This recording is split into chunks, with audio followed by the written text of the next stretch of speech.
Hindi mo siya kaibigan. Hindi mo rin siya kaaway.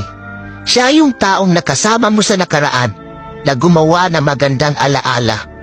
Pero hindi na siya parte ng buhay mo sa ngayon kasi wala na kayong dalawa.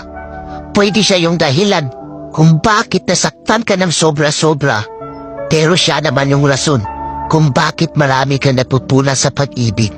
Kaya kung babalik man siya ulit sa buhay mo at magpaparamdam ulit, it's your choice. Kaya paano ka mabubuo ulit ang sarili mo kung tatanggapin mo yung tao na sumira ng pagkatao mo?